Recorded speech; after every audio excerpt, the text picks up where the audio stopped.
In this episode of Radios in Action, Senior Sales Manager Ray Novak talks with two members from P1's offshore racing team, Micelle, Petro, and Dale Owens.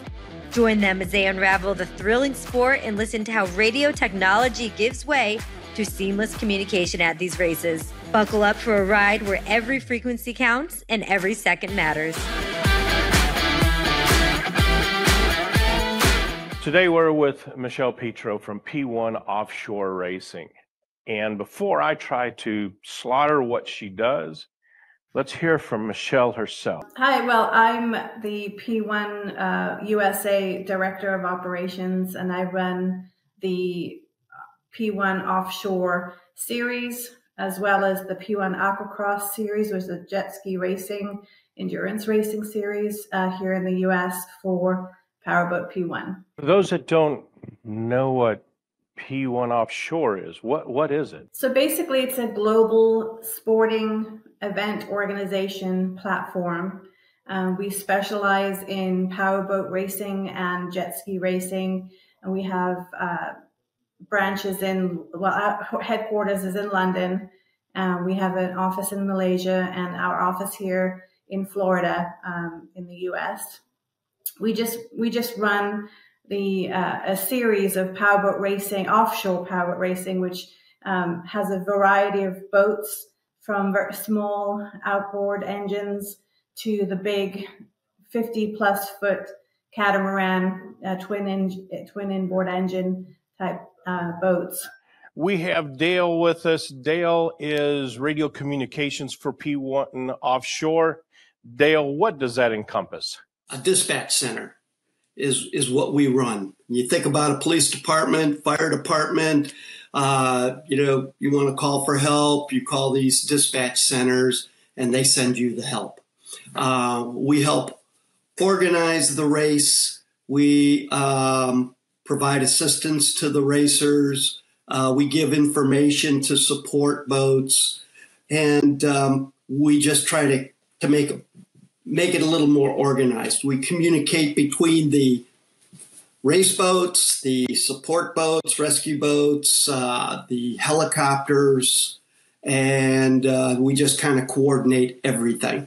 When you say coordinate everything, I bet with that many boats, that many people in an area where you come in, I mean, it's not already set up for you. You come in and you basically set up your own little city.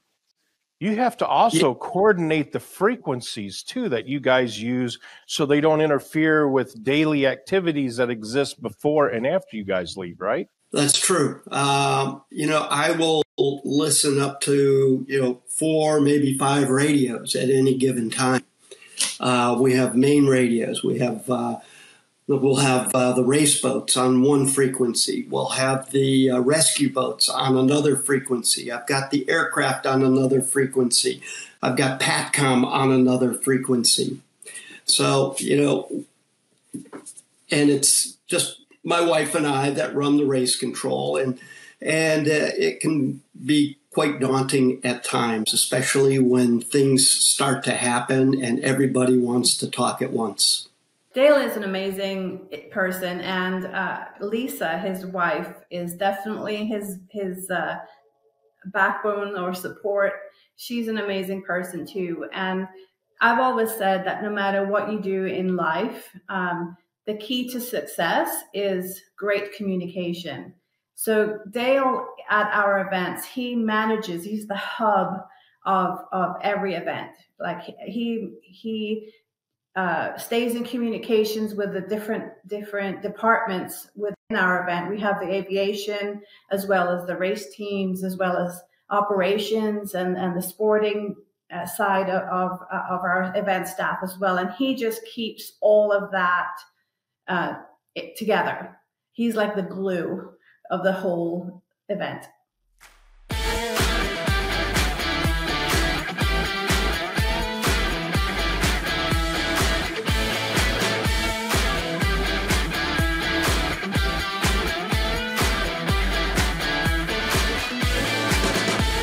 So would you say that what you organize is complete chaos of adrenaline junkies on water? Absolutely. You couldn't have described that any better. So Absolutely. I'm guessing you'll have people come up to you like what I do at shows going, you have my dream job. I would love to do what you do. I do actually. Not so much people in the industry, but my friends outside the industry. They think we have this glitz and glamour kind of amazing job. It is amazing job. I love my job, but it is hard work. It's almost for me 24/7. So it's with the office in London and Malaysia, we're constantly in communication. So, but it's great. It's hard work. It's grueling sometimes, very demanding, but very rewarding. Oh, but you're just saying that to discourage us because you get to be around boats all the time. You get to smell the smells of powerful engines and they go fast, and yeah, that's not what it's about, is it? It's that's the end game, right? It's the smell of the fuel and the exciting crowds and the teams all wound up and ready to roll and months and months of planning for those teams to get across the finish line first. All the adrenaline, all the amazing atmosphere at the events. That's the end game, but there's a lot of work to get there. So. For the most part, you see smooth sailing, don't you? Yes, yes. Prior to a race, it gets quite congested while everybody's setting up. Before the race, there's a lot going on for us. We have to do a checklist. So, and what does that mean? It means we have to check with the course marshal, make sure the course is set, that the weather is good, that the support boats and rescue boats are in place, that the helicopters are there. We need the helicopters to give us a green light. We need to know that the pace boats are in place. So all these checklists are there. We have marine observers for the South Florida or for the Florida area races. That's required by the Florida Wildlife Service. So they get up there and they make sure that there's no sea turtles, no manatees in the area. So all this checklist has to be completed before we think about beginning a race. Obviously, you didn't come right out of school or decide, hey, I'm going to do this. What does your career look like, or your career path look like, that brought you to where you are today with offshore racing? I started flying when I was 15 years old, and I went through the ranks of flying all the way up to airline transport ratings.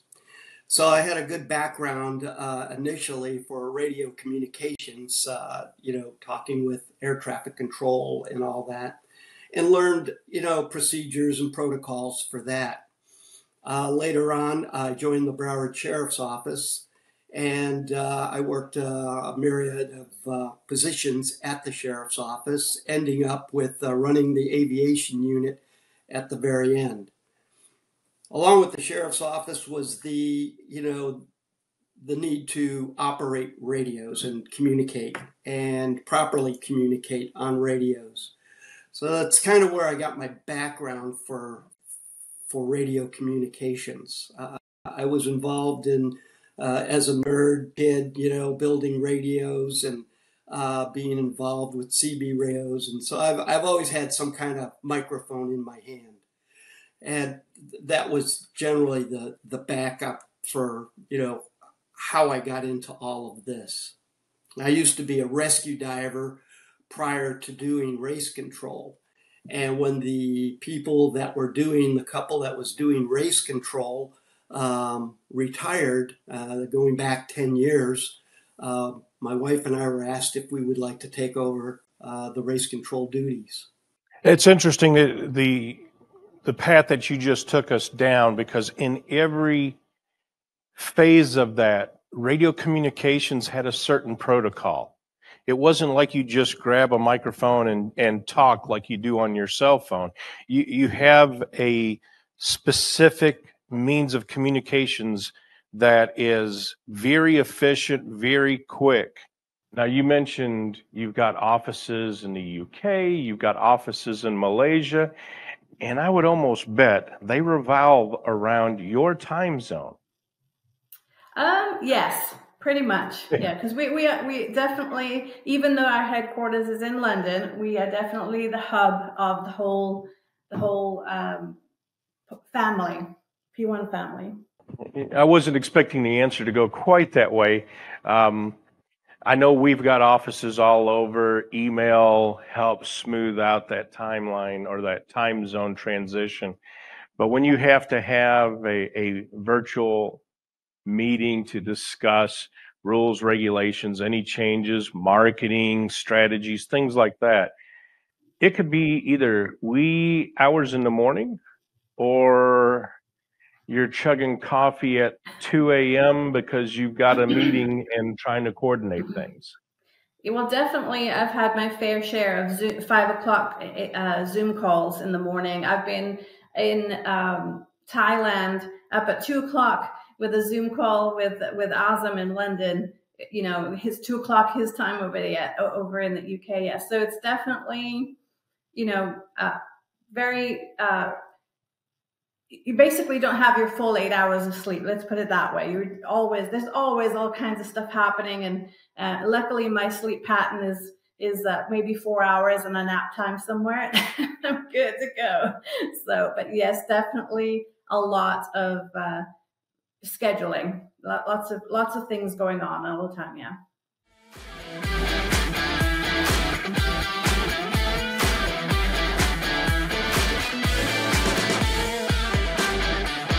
How do you bring somebody new up to speed for communicating? Is that, and I'm guessing it's going to be during a driver's meeting or in the pre-race communications to them. Yep, you can race. Here's what we do. Here's the channels we use. Here's what we coordinate. Here's the protocol we expect to hear. I don't think you guys really want to have somebody who's used to being on a CB going, howdy y'all, what are we doing here today? Whole SOP list, like for the support boats. The majority of the racers already know how to, basically communicate. Some of the new guys, we don't hear from very often. One of the things I require is that during testing and this is the part where we're testing the radios and their communication ability. So when they're testing their boats, they'll call out. They'll tell us who's on the boat, how many people are on the boat, and I ask them to call us when they're going out and also when they're coming back in, so that if there's a wreck out on the water during a testing day, that's left out there. So at the end of the day, we just check off and make sure all the boats have returned. So that's the opportunity I get to check their communication ability.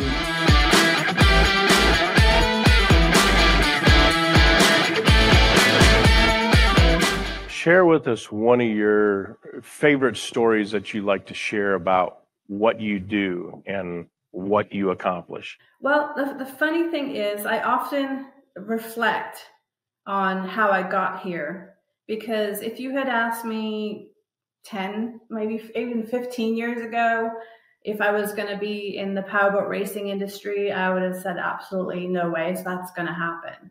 So I grew up in Britain. I went to agricultural college, and my passion was horses. I wanted to become this amazing, English style riding instructor. So I couldn't be further from that now, but my life has taken an interesting path, and I just tend to take opportunity as they come. And I just happened to stumble into this amazing industry, and it just blows my mind. Like, I don't even know how I got here sometimes, but I'm lucky. It's just an amazing job, and it's an amazing industry. Yeah, it's interesting walking around the Fort Lauderdale Boat Show or the Miami Boat Show, and you see boats that will have the R600 they'll have 6 of them on the back, and you look at that and go, yeah, somebody's going to get thrown out of that thing pretty easily. And yeah, I get to go fast, but they don't compare anything to what you guys deal with.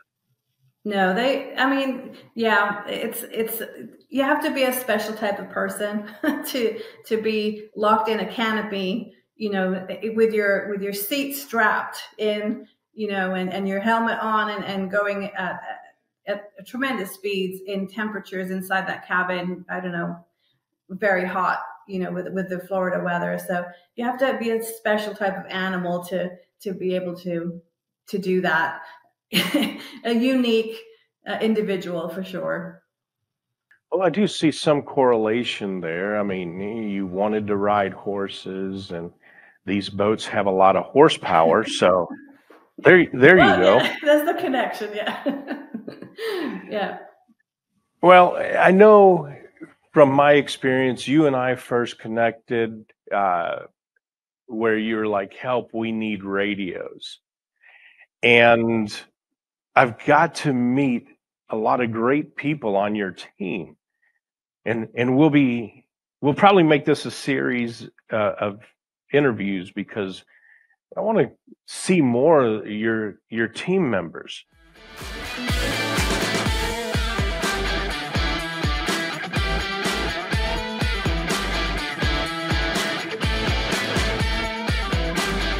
A lot of it is training by observation. You guys have set things that you do when they go out during the testing, certain things you guys do on the way back, and that's where they start getting comfortable with the communications protocols you guys have.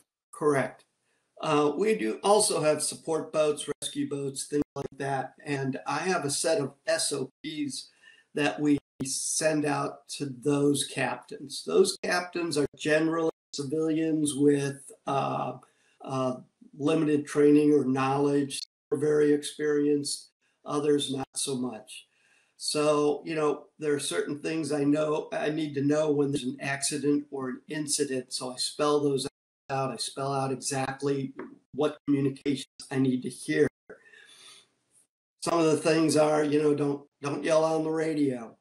The microphones on these radios, when your voice goes up, it'll block out any communications. So if they get excited on a radio, it doesn't do me any good.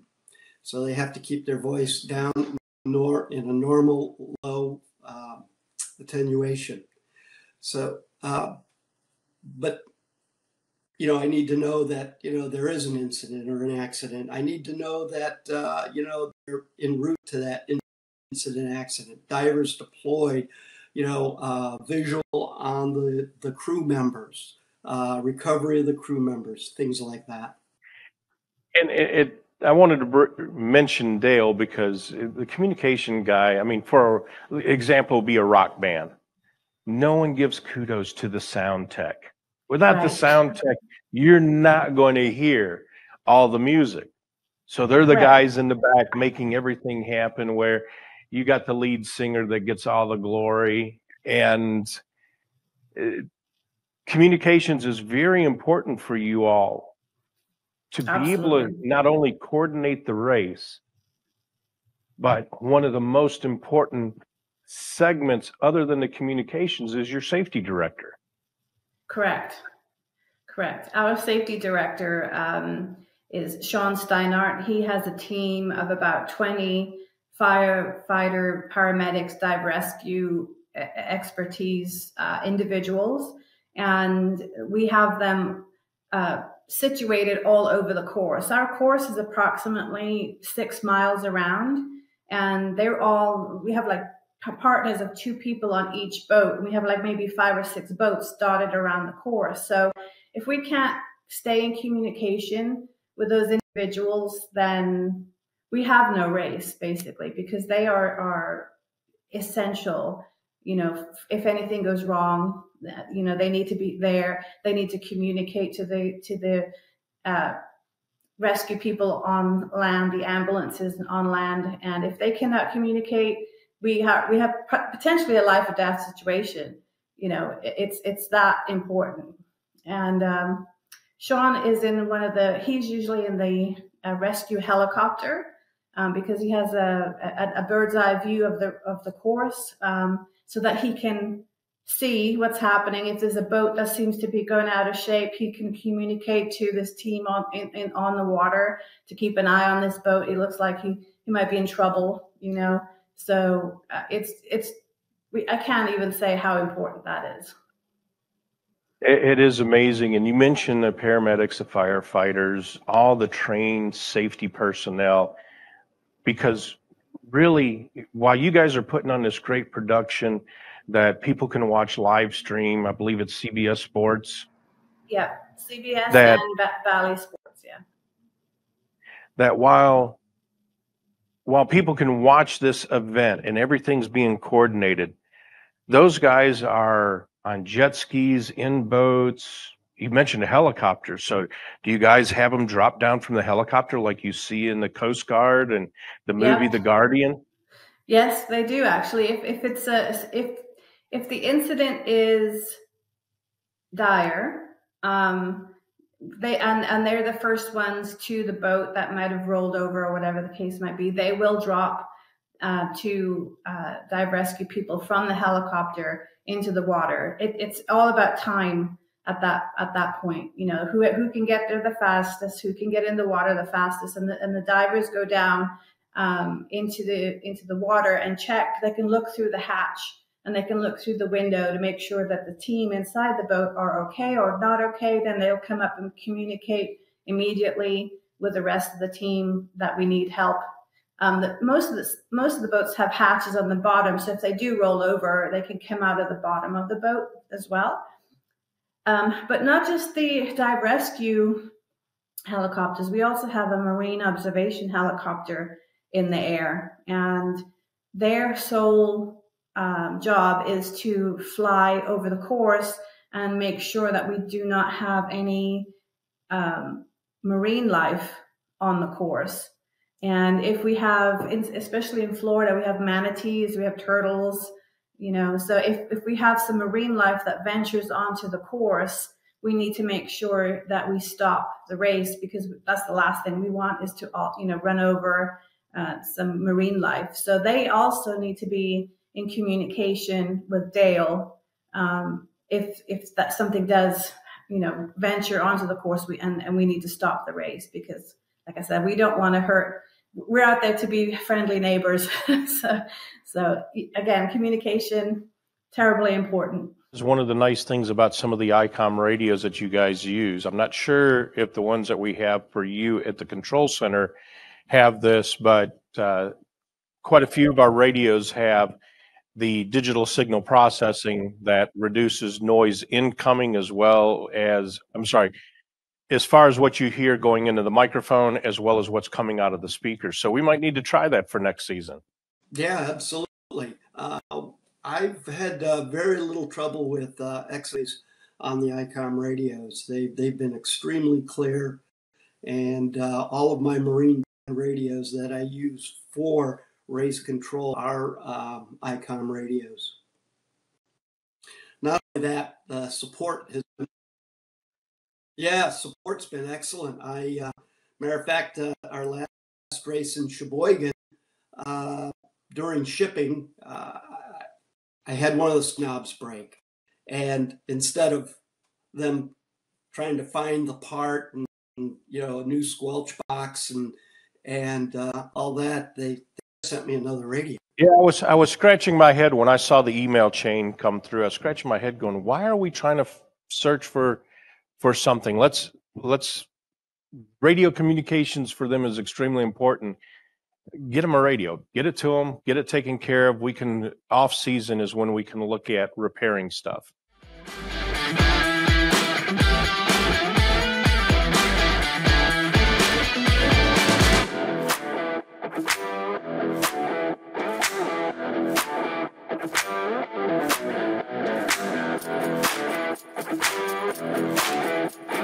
You see on some of the sports follies where a squirrel gets loose on a baseball field, or a dog runs across a soccer field, or things like that. And you sit there and you scratch your head and wonder, how the heck did those animals get in that field? Don't they have doors and everything. It's hard enough as a human to get into the sporting event. But what you guys do is in their natural habitat. So it's kind of like, hey, humans, get out of my pool. Yeah. Get off my lawn. Yeah. Yeah. And it's, you know, we tend to race during turtle season, nesting season as well in the summer. So that's mostly when the turtles do come into shore. And our race courses tend to run along the shoreline, you know, beaches and stuff like that. So we do have a very good marine watch team. We have a marine watch plan that we put together for every event, so that we make sure that we do not. And luckily, so far, touch wood, we've never had any incidences where we've had any hits or anything like that with any of the marine life so far. So we've got a really good plan in place to prevent that from happening. Wow, that is amazing to really analyze what all you guys do. I mean, I'm sitting here thinking, okay, you and I are going to talk about the safety crew. We're going to talk about the boats. We're going to never took in the aspect of the animals and things like that. But you also have to look at aspects of what happens for fuel spills after a crash, the cleanup, and it makes it more difficult because when you watch the guys that run around in a circle, always turning left, it's easy to put some oil dry and broom that up or dry off the track. But for you guys, you're dealing with waves coming in and everything else. So yeah, it's very, very unpredictable territory. It's not like a track on land where everything pretty much stays the same. You know, a boat can go around a race course and hit waves and stuff like that, but the next lap he comes around is going to be totally different topography. You know, the way the water runs, the way the waves go, it's never the same lap. So, yeah. We talked about horses and horsepower earlier. What do some of these power boats that, I mean, you see them fly through the air because they've got so much speed and momentum. What kind of power are we talking about? Well, our class 1 class is a catamaran type boat, and they have twin 1100 Mercury Racing engines in them, and they can reach speeds up to between 140 150 miles per hour, maybe even more depending on the water. If it's flat, they could go up to 160. All right, so the race is going. It's kind of we got people going real fast. Any critical moments or memories you could share with us from any of your races? Every moment, any incident that we have, any accident that we have is a critical moment at any given time. We've got great helicopter crews that keep track of certain boats. You know, one may look squirrely, one may not. So they try to stay ahead of any incidents or accidents that are out there. When an incident or accident does happen, we are the nucleus for communications. So let's say an accident happens, helicopters overhead, the Angel aircraft will let me know whether to stop the race or not. We red flag the race so that the rescue personnel can effect a rescue or assistance to that boat while the race is going on. So it's important that every accident that we have, every incident, that we've cleared the way so effective rescues can happen. And that can only really be done through two means. And that's, number one, red flag the race, where physically the boats will start displaying red flags. And second of all, with myself communicating with all the red race boats that it is a red flagged race and to stop racing. So, and it's important that the racers listen to their radios. So we have, both a visual and an audio means of stopping the race. It's critical that all the radios be operating, both the receive and transmit side of the house. Watching the hydroplane races here in Seattle, I mean, they're a thing of beauty to watch. And as we were talking about land-based racing events, it's pretty easy just to go down pit row, pull over. You see a 15-second tire change and refueling. That's long. But for boats, you have to crane them in, crane them out. But go ahead, pick up where I was describing it. I mean, exactly how challenging is it for pit row? An offshore race is not quite the same as a NASCAR race, or that where the boat or the cars have to stop and fuel and pit for the tires and stuff like that. We have 12 different classes of boats that race. Each boat class has its own section of time where they race for they have basically an hour and a half. While one class is racing, the next class is being craned in, ready to go for their race. A race lasts probably about 45 minutes, and then we have like a 45-minute window before the next start of the next race, because we have to fuel helicopters and stuff like that. So it's a well-oiled clockwork machine moving all the time. And the crane, it's important to be in touch with the cranes too, because they tell me, okay, the next class is in, they're ready to go for the next race. And then as they're going out, then the class that's just raced will come in, and then they all have to crane out. So it's a very methodic type of situation where we have some great crane staff, that they have to weigh the boats on the crane, stuff like that. And some of the teams change props and things on the crane. So it's a very chaotic, organized chaos area. But it's we have a great team there, and they keep things going all the time, and they're in constant contact with me, letting me know that the next class is ready to go or not, depending on the case. And then we adjust accordingly. The drivers that you guys see, they're not your everyday walking the street boater, are they? Definitely not. I was talking to one of the team owners the other day about, we actually have a couple of jet ski racers who want to come over to the offshore racing, side and give that a go. It's funny because the jet ski people and the boating people, they typically don't get along.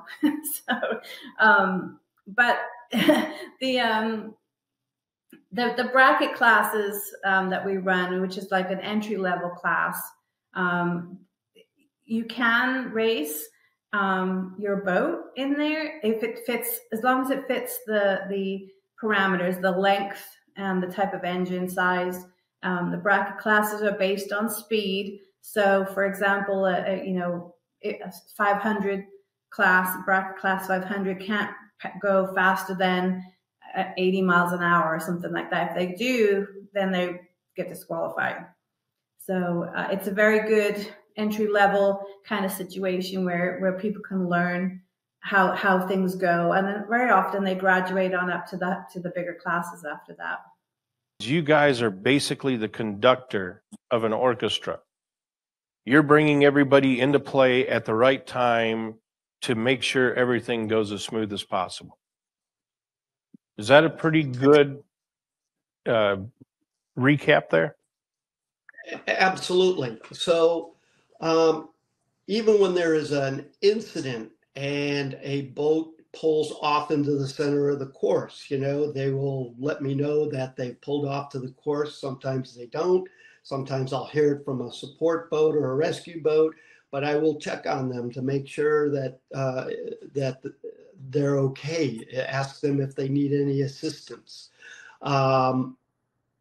If there is an accident and they deploy divers, but they need additional assistance, say a towboat or a water pump or something, I will make sure that it gets to them. So I will contact those people to make sure that the communication has been sent to them and that they are responding to that accident or incident. And that's pretty remarkable, because as you're watching the live streams or you're watching the recordings of the races, you never really think about the communications that goes on. You just see guys and gals going as fast as they can and waiting to see who wins the race.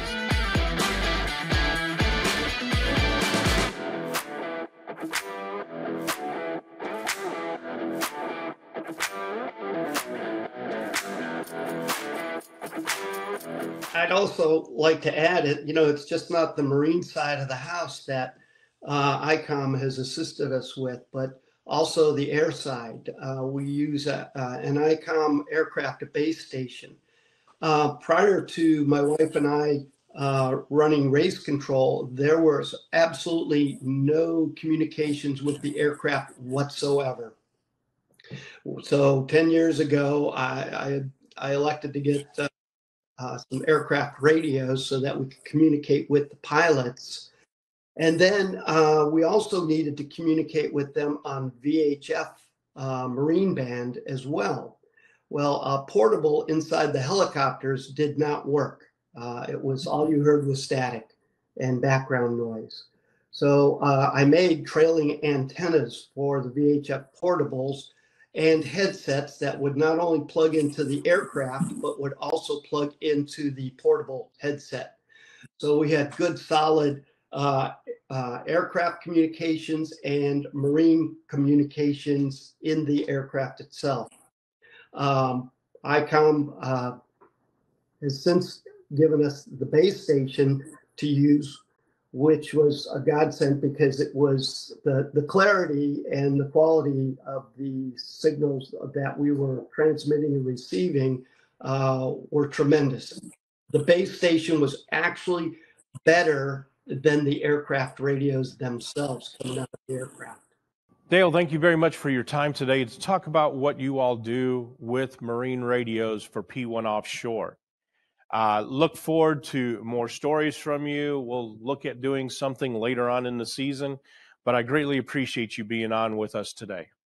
You're very welcome. Thank you for having me. So, Micelle, thank you very much for being with us today to share with us insights of P1 Offshore. It's been a blast working with you guys, and look forward to doing it for many more years. Well, thanks, Ray. I appreciate you having me on the podcast. And I want to say, we really appreciate the partnership that we have with Icom, and very grateful for the quality equipment that we have, because without it, we wouldn't be able to function. End of story. So thank you and your team for your support of our series and the Aquacross series as well. You guys are a blessing to have on that team to make sure everybody is safe and everything goes smoothly. I greatly appreciate you coming on with us today to share your story with us and what you guys do.